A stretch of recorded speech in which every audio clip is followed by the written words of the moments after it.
सर्वेभ्यो नमो नमः। अहमस्मि Deepak Kumar Jha. The Bihar teacher history makers इति फेसबुक समूहे भवतां भक्तीनां च स्वागतम। साथियों, विगत वीडियो में हम बात कर रहे थे वर्ग नवम की जो संस्कृत की पाठ्य पुस्तिका है उसके नवम पाठ पर बिहारस्य सांस्कृतिकम वैभवम।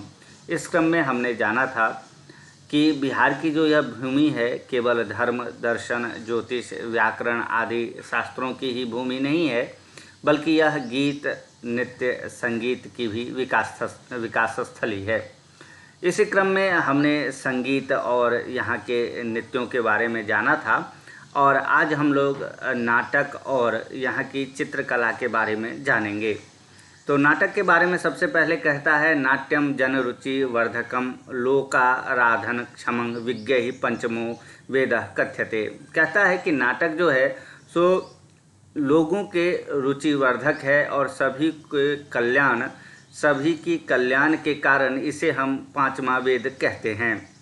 अत्र राज्ये विशिष्टेषु समारोहेषु पूजनावसरेषु च जनैः ऐतिहासिक वृत्त मिश्रितानि सामाजिकानि च नाट्यानि सोत्साहं प्रस्तूयन्ते जनैश्च बहुमन्यते। कहते हैं कि इस राज्य में विशिष्ट अवसरों पर या तो समारोहों पर या पूजा के अवसर पर लोगों द्वारा जो ऐतिहासिक कथाएं हैं उनको मिलाकर समाज के लिए सामाजिक नाटकों का यहाँ पर प्रस्तुतिकरण लोग करते हैं और ये बहुत लोग इसे मनाते हैं कि ऐतिहासिक घटना से जुड़ी हुई नाटकों का वो मंचन करते हैं। गीत नृत्य समन्वितानि लोक नाट्यान्यपि प्रचलितानि। साथ ही नाटक ऐसा रहता है जिसमें गीत और संगीत का भी मिश्रण होता है। ऐसे लोक नाटक यहाँ पर बिहार राज्य में बहुतेरे होते हैं। यथा मिथिलायाम रामलीला कीर्तनिया विद्यापत प्रभृतिनी नाट्यानि। जैसे हम अगर मिथिला की बात करें तो मिथिला में रामलीला होता है, कीर्तनिया होता है, विद्यापति के नाटक इत्यादि होते हैं। भोजपुरी अंचले भिखारी ठाकुरस्य विदेशिया इति नामकम लोकनाट्यम अतीव लोकप्रियम।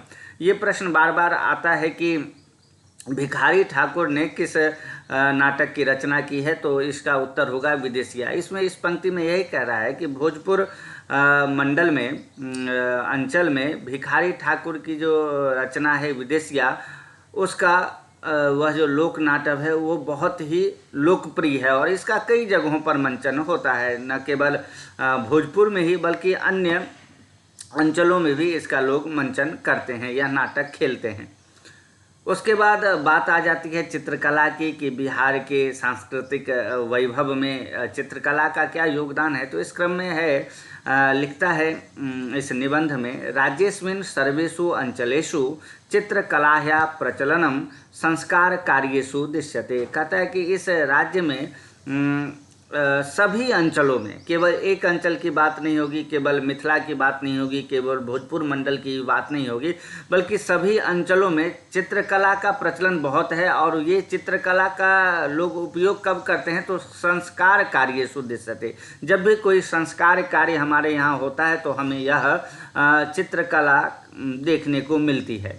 मिथिला क्षेत्रे देव पूजनावसरे संस्कारोत्सवेषु च स्त्रीभिः भूमौ अल्पना भित्ति चित्राणि च निर्मीयन्ते। कहता है अगर हम मिथिला क्षेत्र की बात करें तो देवताओं की पूजा के अवसर पर और संस्कार के अवसरों पर स्त्रियां जो है भूमि पर अल्पना का निर्माण करती हैं, भित्ति चित्र का वो निर्माण करती हैं। अल्पना को मैथिली भाषा में अहिपन भी कहते हैं, तो हम लोग कहते हैं कि अहिपन दै छिए। तो अल्पना का निर्माण करती हैं स्त्रियां। किस अवसर पर, तो देव पूजन के अवसर पर या जो भी कोई संस्कार होते हैं, यज्ञोपवीत होता है, मुंडन होता है इत्यादि में। साथ ही आगे लिखता है, तानि च चित्राणि प्रायः गृहे प्रांगणे। वे जो चित्र हैं प्रायः घर के प्रांगण में, भित्तौ दीवालों पर, तुलसी चत्वरे तुलसी का जो चबूतरा होता है उस पर, कोबर के घर में जहाँ दूल्हा दुल्हन को शादी के बाद ले जाया जाता है, जिस कक्ष में उसे कोबर कहते हैं, उस पर इसका निर्माण करती हैं स्त्रियाँ। इयं हि चित्रकला इदानीं मिथिला चित्रकला नामना विख्याता जाता। इसलिए यह जो चित्रकला होती है, जो मिथिला क्षेत्र में किया जाता है, जो अल्पना का निर्माण किया जाता है, उसे मिथिला चित्रकला के नाम से यह बहुत ही विख्यात है। अस्यां चित्र विद्यायां कुशलाः पद्मश्री सम्मानिताः जगदम्बा महासुंदरी प्रभृतयः स्त्रियः बिहार राज्यस्य गौरवभूताः। कहता है कि इस चित्रकला की विद्या में जो कुशल हैं वो उनमें पद्मश्री पुरस्कार से सम्मानित जगदम्बा और महासुंदरी नाम की स्त्रियां बिहार की गौरवभूता हैं, गौरव हैं वो बिहार की। इस क्षेत्र में, चित्रकला के क्षेत्र में ही, मिथिला पेंटिंग के ही क्षेत्र में ही उन्होंने पद्मश्री पुरस्कार प्राप्त किया है। तो ये बहुत ही बिहार के लिए गौरव की बात है। मूर्तिकला अपि राज्यस्य वैभवम, और मूर्तिकला भी जो है, चित्रकला तो है ही, साथ ही मूर्तिकला भी इस राज्य का वैभव है। अत्र मृण्मयानि विविध वस्तु रचितानि च क्रीडन कानि आपनेषु बहुधा दृश्यन्ते। कहता है कि मिट्टियों से बने हुए बहुत सारी वस्तुएं का यहाँ निर्माण होता है और लोग उसे दुकानों में, बहुत दुकानों में लोग उसे खरीदते हैं, देखते हैं और उसे खरीदते हैं।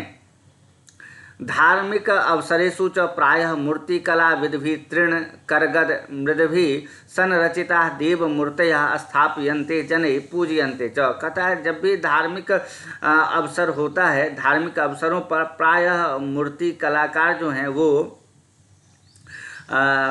घास की मूर्तियाँ या कहें कागज़ पर मूर्तियाँ, मिट्टी की मूर्तियों की रचना करते हैं और लोग उसे, उन देवों की मूर्तियों को अपने घर में विराजमान करते हैं और उसकी पूजा करते हैं। कुंभकारे मृत्तिका निर्मिता गजानां घोटकानां च मूर्तियः विवाह अवसरेषु विशेषतः मंडप अभ्यंतरे स्थाप्यन्ते। कहता है कि जो कुंभकार मिट्टी का जो निर्माण करते हैं, तो मिट्टी के निर्माण में वो देवताओं की मूर्ति की रचना तो करते ही हैं, साथ ही वो गज की, हाथी की, घोटक कहते हैं घोड़े को, घोड़े की मूर्तियाँ भी बनाते हैं, जो विवाह के अवसर पर, विशेषतः जहाँ विवाह का मंडप बनाया जाता है उसके अंदर में वो हाथी और घोड़े जो मिट्टी के बने रहते हैं उनको लोग स्थापित करते हैं। इसलिए कहता है अंत में, वस्तुतः बिहार भारतवर्षे सांस्कृतिक दृष्टिया गौरवमयम पदम धारयति। इसलिए बिहार जो है सो संपूर्ण भारत वर्ष में सांस्कृतिक दृष्टि से एक गौरवमय पद को धारण करती है। तो यही आज का पाठ था। अगले वीडियो में हम दूसरे पाठ का वीडियो आप लोगों के समक्ष लाएंगे। तब तक के लिए दीपक को दीजिए अनुमति। नमस्कार।